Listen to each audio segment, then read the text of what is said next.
Justice at last for the mother whose teenage daughter was murdered 32 years ago. Melanie Rhode was stabbed to death after a night out just 200 yards from her home. Christopher Hampton was caught after a DNA breakthrough.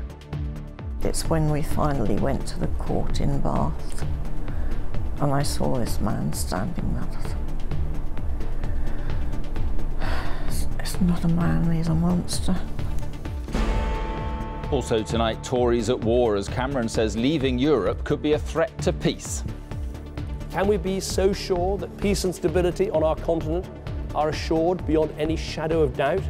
I don't think the Prime Minister can seriously believe that leaving the EU would trigger war on the European continent. At long last, a date is set for the publication of the Chilcot report into the Iraq War. And Harry's Games, how the Prince wants to bury the stigma of mental illness among veterans.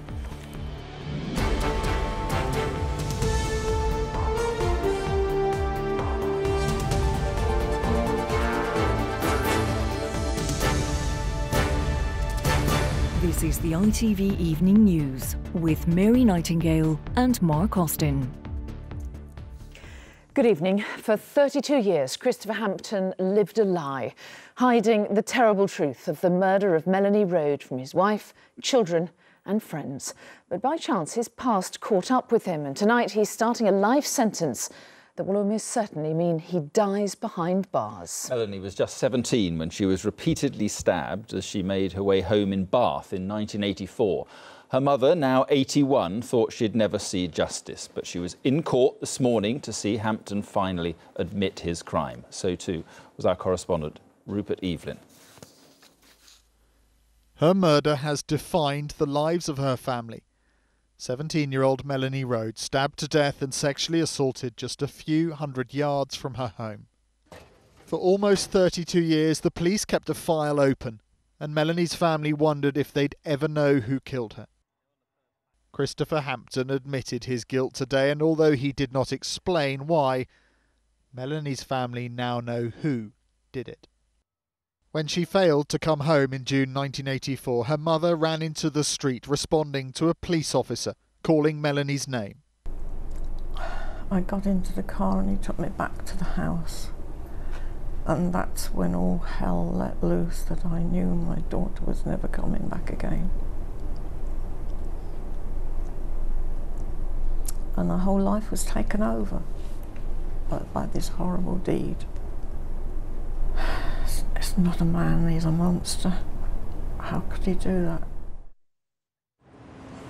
Without DNA technology in 1984, police could not track down her killer, but the evidence was secured and saved. Time and technology would eventually explain who killed Melanie Rhode on the way back from a night out. By chance, a DNA match with Hampton's daughter set alarm bells ringing, and when he was swabbed, detectives knew the mystery had been solved. It's fantastic to be able to ring them and say, we need to see you, we need to talk to you. And when I spoke to Jean that night later on, much later it was, and she was saying to me, Julie, I knew one day you'd be there for my Melanie. Sentencing Hampton to life, Mr. Justice Popplewell said, "You married and had a child and lived your family life for all those years, knowing the extreme misery you must have inflicted on your victim's family, but you were too callous and cowardly to put an end to their heartache. The judge told Hampton, you will very likely die in prison." We've only got to look at Melanie's photograph. Who can do that to somebody?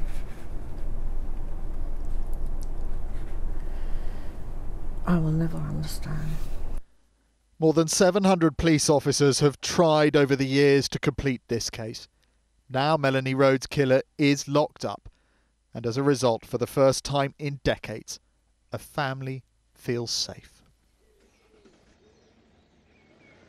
Melanie's sister said in court today that grief is lonely. Grief with murder is even lonelier. The courtroom in Bristol was a place charged with emotion, raw emotion that you sense has barely diminished since Melanie was murdered here all those years ago, except that is for one man. Christopher Hampton sat there unmoved. You got a sense that he thought finally justice had caught up with him. Rupert Evelyn in Bath, thank you. Two of the Conservative Party's biggest names clashed today over whether leaving the EU would put Britain's security at risk. David Cameron claimed it would threaten peace in Europe. Well, the Leave campaigner Boris Johnson poured scorn on that, pointing out the Prime Minister had thought about pulling Britain out of the EU just a few months ago. Here's our political editor, Robert Peston. Europe, the crucible of a world war that ended in 1945. At peace largely since then, and many would say a peace preserved in part because of the links and friendships created by the European Union, which the Prime Minister fears could be endangered if we were to vote to leave the EU. The serried rows of white headstones in lovingly tended Commonwealth war cemeteries stand as silent testament to the price that this country has paid to help restore peace and order in Europe. Can we be so sure that peace and stability on our continent are assured beyond any shadow of doubt? Is that a risk worth taking? David Cameron fired a big bazooka, citing Churchill. We hope to see a Europe where men of every country will think as much of being a European as of belonging to their native land. In defence of his view that the prospect of war and the risk of terrorism would increase if we leave. Let us play the part we should as a great power in the world and a great and growing power in Europe. That is the big, bold and patriotic decision for Britain on June the 23rd. Boris went to the same school as the Prime Minister, but plainly had different history lessons. In your marvellous best-selling book on Churchill, you did say the EU had been, quote, a spectacular success in bringing peace and stability to the continent. Have you changed your mind? Well, Winston Churchill was very clear that the European Union might have its merits, but that Britain should have no part in it. I don't think the Prime Minister can seriously believe that leaving the EU would trigger war on the European continent, given that he was prepared only a few months ago to urge that people should vote leave if they failed to get a substantially reformed European Union. We have not got a substantially reformed European Union. It is war, at least between these two, and as they launch increasingly aggressive assaults on each other, the prospect of a permanent truce when our future in Europe is decided looks increasingly remote. Well, Robert, our countdown clock to the EU referendum is showing there's just a little over 44 days and 12 hours until the polls open. Is it fair to say there's going to be no holds barred from either side until then? It's certainly getting very aggressive. Another blow has been delivered tonight by Downing Street against Boris Johnson, Michael Gove and the other ministers in this government who want us to leave the EU. They've been saying that the EU is not the guarantor of security for Europe and the UK, that it's primarily NATO that plays that role. Well, Downing Street has tonight just published a letter from 5 former Secretary Generals of NATO saying that in their view they think it would be a mistake for Britain to leave the European Union, and that indeed the security of this country would be reduced if we were to do so. Now, goodness only knows what other claims and counterclaims are going to be made over the next 6 weeks, because the stakes already seem extraordinarily high. Robert Peston at Westminster, thank you. The owner of an Indian restaurant has gone on trial for manslaughter after the death of a customer with a severe peanut allergy. 38-year-old Paul Wilson died at his North Yorkshire home after buying a takeaway curry he was told was nut-free. A court heard the restaurant owner ignored warnings that he was putting lives at risk. Peter Smith has more. This is an almond powder commonly used by Indian restaurants. Even if you've got a peanut allergy, it's safe to eat. But Mohammed Zaman is accused of swapping the almond powder in his restaurants for a cheaper version, one that contained peanuts. It's alleged that decision resulted in the death of Paul Wilson, who ordered an evening takeaway at the Indian Garden restaurant, then suffered a severe allergic reaction. The Indian Garden restaurant is now closed, but this is where Paul Wilson came for a takeaway meal on the night he died. the prosecution says he couldn't have made it any clearer that his takeaway meal needed to be nut-free, and that the staff here obviously understood that instruction because they had written no nuts on both the order he placed and on the lid of the curry Mr. Wilson took home, where shortly after he was found dead. In court today, the prosecution said of Mohammed Zaman, his was a reckless and cavalier attitude to risk, and one that we would describe as grossly negligent. Time and again he ignored the danger and did not protect his customers. The evidence will establish that Mohammed Zaman put profit before safety and that he cut corners at every turn. The court heard that just weeks before Paul Wilson's death, a teenage girl with an allergy was hospitalised after eating at this restaurant also owned by Zaman, and that Trading Standards had warned his staff to clearly label their use of peanuts. Mohammed Zaman denies the charges and the trial continues. Peter Smith, ITV News, Easingwold. A date has finally been set for the long-awaited publication of the Chilcot inquiry into the Iraq War. It will be on Wednesday, July the 6th. Our Deputy Political Editor, Chris Shipp, is in the House of Commons this evening. So, Chris, it's been a long time coming, to say the least. What can we expect? Yeah, you're right, Mark. I think the most regular response you get in the last 90 minutes or so since this announcement was made was not before time. Remember, it was Gordon Brown in 2009 who launched the inquiry into the Iraq War. We've not only had a change of Prime Minister in that time, but 2 general elections. And we learned today that the report, when we do finally get it in July, is going to be 2.6 million words long. I mean, you will struggle to find a publication anywhere that is longer than that.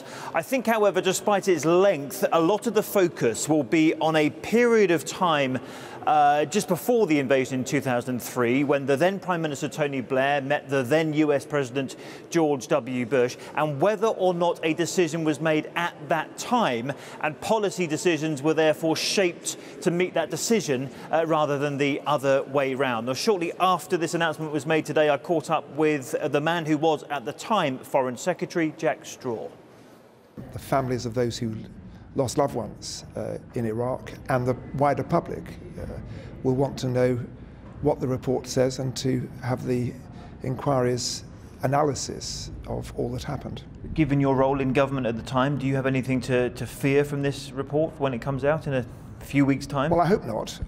I gave evidence over 3 separate days to the inquiry, submitted a great deal of written evidence, but I know no more than anybody else as to what's in the inquiry until it's published. And Tony Blair's office has told us this evening that he welcomes the fact a date has now been reached for its publication. There are some questions about whether any sections of this report have been removed, but Sir John Chilcot's office tell us he wrote the report he wanted to write, and when it was sent off for national security vetting, no paragraphs, no texts were removed. All right, Chris, just a couple more months to wait. Thanks very much indeed. Still to come on the ITV Evening News, the new search for Ben Needham, 25 years after the toddler went missing in Greece. And ladies and gentlemen, the competitors of the second Invictus Games. Prince Harry pays tribute to the very best of the human spirit as he opens the Invictus Games. Those stories and more right after the break.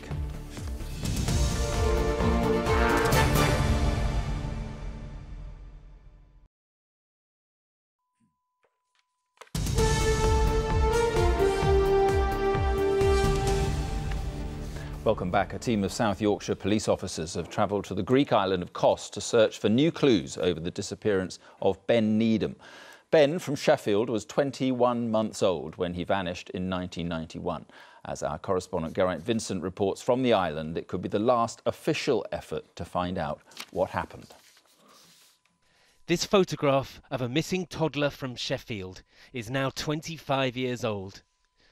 Ben Needham was living on the Greek island of Kos in 1991. His mum was working at a hotel, and he was playing outside an old farm building that his grandparents were doing up. It was here that he was last seen. It seems to me over the years we've got information from everywhere but Kos. We've never ever had any information from the people of Kos, never. After all these years of banging my head upside of a brick wall, it hurts, you know. In the last quarter of a century, there have been various claims made about what happened to Ben. The last one led police to excavate a patch of ground near the farmhouse. Others sparked abduction inquiries on the Greek mainland and beyond. All of them came to nothing. The mystery which began here 25 years ago gave rise to a collection of theories which stretched across the world. South Yorkshire Police say they've spent the last 12 months discounting all of those false leads, and they're here because they believe the answer, if there is one, is to be found on Kos. A team of 10 detectives from South Yorkshire Police are going to spend 2 weeks in Kos re-interviewing witnesses. The Home Office has given them over £1 million to spend on this new inquiry, but that money runs out in October, so this may well be the last official attempt to find out what happened to Ben. I believe that somebody knows something about the events of that day in 1991, and it's important for people to know that they can speak to us confidentially, in private. We can give them some reassurance if they may be worried about speaking to police. The police say there are a number of leads they want to follow here, but they won't say what they are. The people who loved Ben Needham are hoping that they don't end up in the same place as all the others, and that the agony of their lives might end.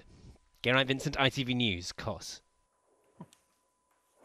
A British husband whose wife has been detained without charge in Iran has pleaded for help in setting her free. Charity worker Nazanin Zaghari-Ratcliffe, who has dual British-Iranian nationality, was arrested as she tried to fly home to London. Duncan Golestani reports.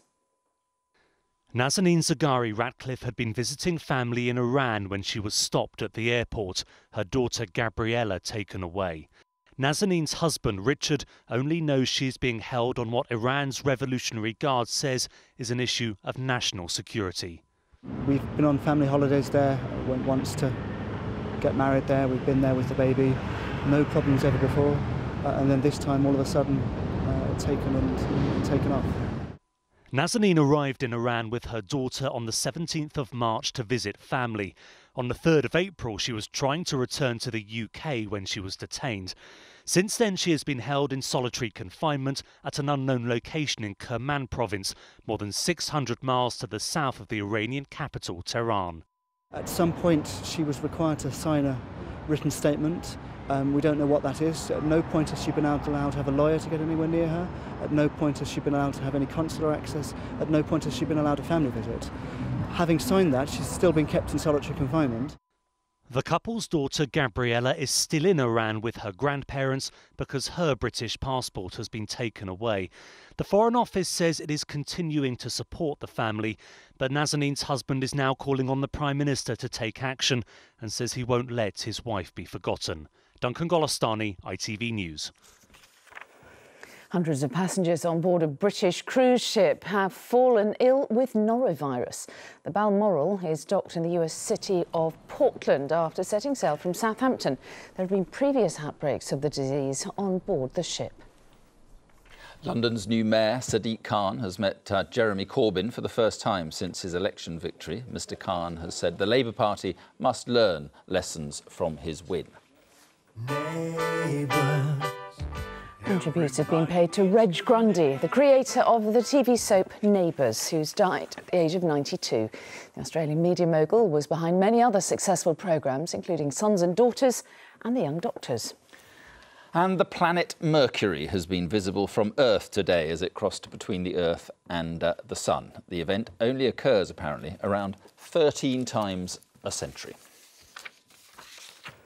And finally tonight, Prince Harry has opened his second Invictus Games, paying tribute to wounded servicemen and women. He said the injuries are not just physical. Many have had to overcome mental and emotional challenges too. Among the UK veterans taking part in Orlando is Ross Austin, who was severely injured in an explosion in Afghanistan. He told our correspondent Robert Moore about his long and often painful journey to the Games. These wounded veterans never give up. They see injuries as challenges to overcome. And they're competing here for medals and for each other.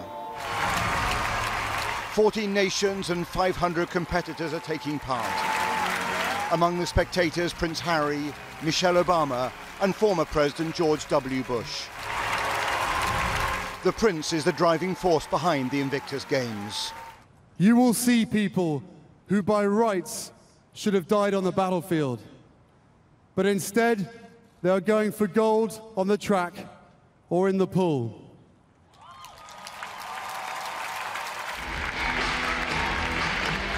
One of those is Ross Austin, competing here today in powerlifting, a former Royal Marine Commando who was badly injured by a Taliban bomb 8 years ago. Lovely. You know what you're having done today? Yep. ITV News has followed his story through the years. After multiple operations to save his leg, the pain became unbearable and he opted for an amputation.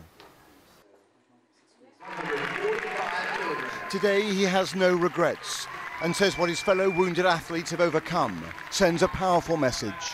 You know, it's great. It just shows everybody that we're not all done and dusted because you suffer from a serious injury or whatnot. You know, it just shows that, you know, some doors closed but other doors open.